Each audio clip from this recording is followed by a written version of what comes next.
Yan po sila, akala mo naman ay totoong magkakaibigan, ay nagpaplastikan. Yan po si Behind the Lens. Okay, wag mo isa.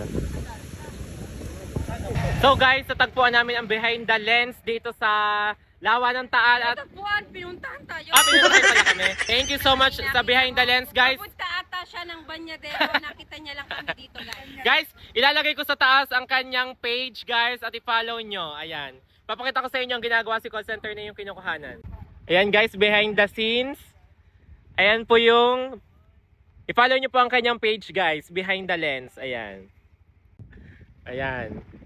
Ayan, diba?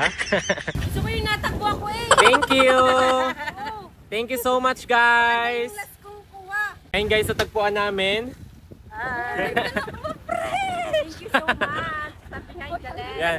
Thank you so much sa Behind the Lens from Boot din, kabarangay namin. Kaya supportahan po natin, lalagay ko sa kataas ang kanyang page, guys. Please follow, guys. Oo, yan. Guys, alam niyo ba, ang tagal ko nang inaantay iyan. Oo, para po kami mapitikan. Last December, napitikan niya kami dun sa Pailaw ng Tanawan. Guys, ayun po ang babaeng masikip, hindi po sumama sa amin sa picture. Say hi! Ayan. Game, dito lang. Thank you, guys. Ayan. Thank you so much sa Behind the Lens.